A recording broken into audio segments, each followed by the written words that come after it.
How I got the sponsorship deal with the Zoom brand, why it's easy to get in touch with brands but hard to figure out what to say to them.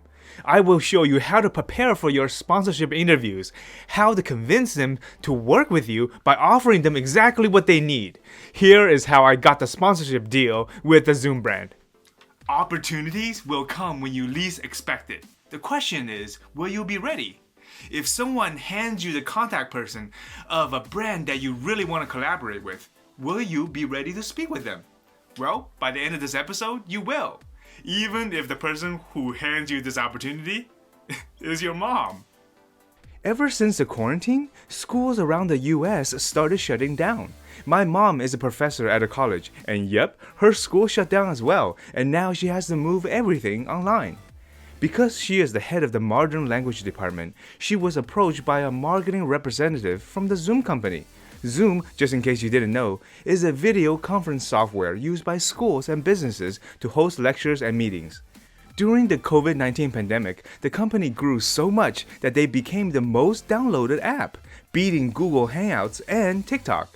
One day in March 2020, the Zoom app was downloaded 2 million times, with 300 million daily meeting participants by the end of April 2020.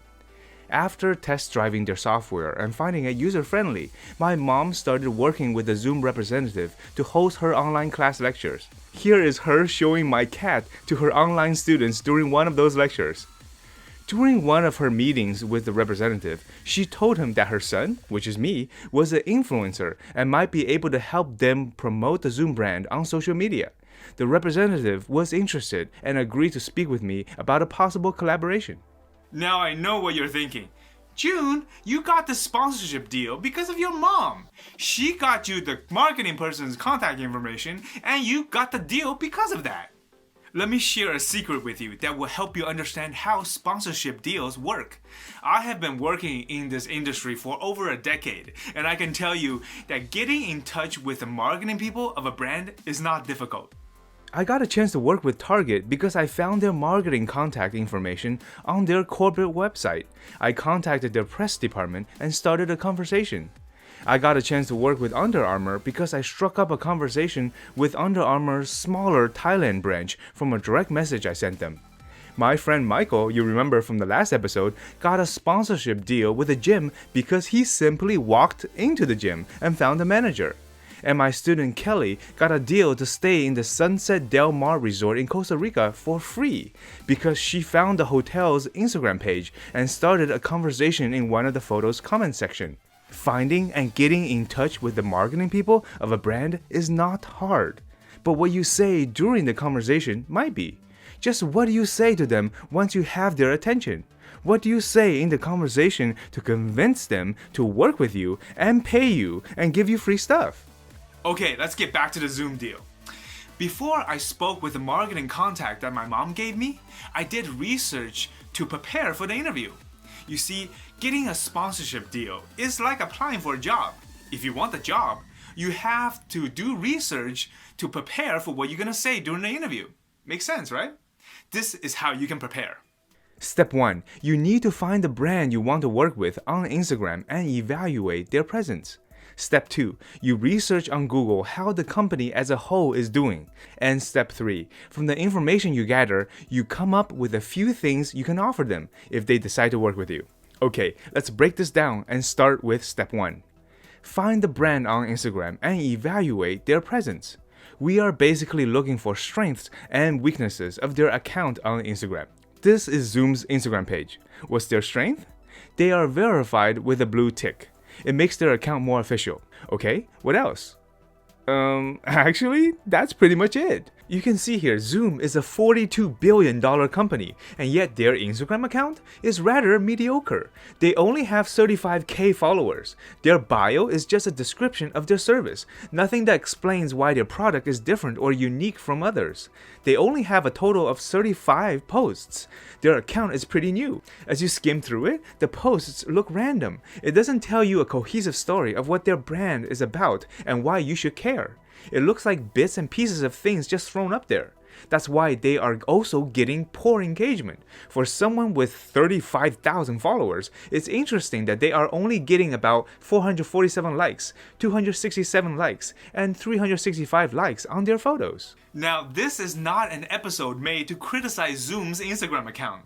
Anyone can be judgmental, and that wouldn't be helpful to you. What I am doing is showing you some of their weaknesses so that you'll have an idea of what you can offer them.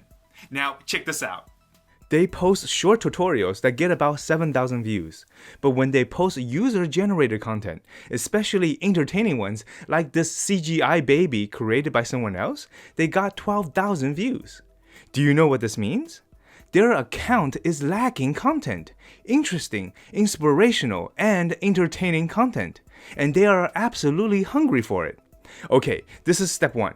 Now step 2, research how the company as a whole is doing. Here's the thing, looking just at a company's Instagram page is not enough. Why? Because it's not objective. Do you remember how successful of a company Zoom was?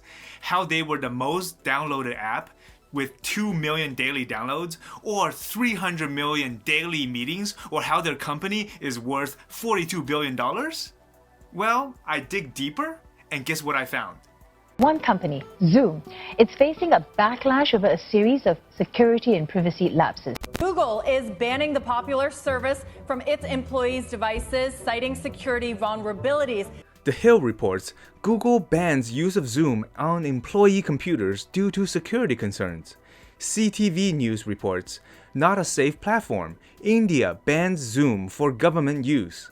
And The Guardian reports Singapore bans teachers using Zoom after hackers post obscene images on screens. Now we know what the Zoom brand really cares about, what they are even afraid of, being seen as an unreliable service. Despite being a successful company, there are viral videos of people hacking into Zoom classrooms and harassing teachers and students, making cynical, disruptive jokes, recording people's reactions, and then uploading the videos on TikTok and YouTube so that they can get views. Look, this prankster has a whole series of crashing random Zoom classes. It's getting over 5 to 7 million views each. He basically records himself finding a link to the classroom, signing up, pretending to be a student, and then... Positive and negative, does it always react in a non-spontaneous characteristic? Kyle, sweetie, did you do your laundry? Shut the f*** up, Mom! I'm in a class! Shut up, okay? I'll do my laundry after class! Yeah, but you're not you're not on my roll, you're in a different classroom. No, I've been here all semester. I'll have to look at it, but I didn't remember you won't be. It's okay, sir. We're all obviously smoking at home. I smoke too. It's okay. I don't do... If you were a student trying to learn, how would you feel? If you were a teacher trying to run a class online for the first time, how would you feel? Now, if you were the CEO of Zoom, how would you feel?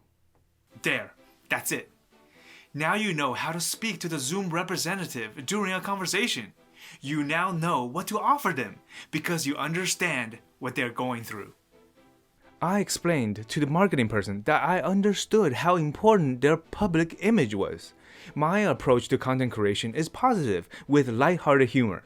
I post inspirational stories and entertain my followers, never at the expense of the sponsor. This is the agreement I had with Zoom. In exchange for compensation, I will publish 3 posts on my account, 2 photos of me using their product, and 1 viral video. Here is the content strategy we finally agreed upon. The first carousel post was about me holding up the iPad in a Zoom meeting. However, the caption was not, "Here's the Zoom product and go download it." That would sound like spam. Instead, the story was about my insecurities going online while having quarantine hair. It first read, "Quarantine hair before the Zoom meeting? At least I know how to shave. Okay, ready for the Zoom meeting. Wow, I'm not the only one who needs a haircut." And the last picture is a superimposed image of some people with horrible quarantine hair. By doing this, it actually told a funny story and made using the Zoom product relevant and positive at a time like this. The second carousel post looked similar but had a different story.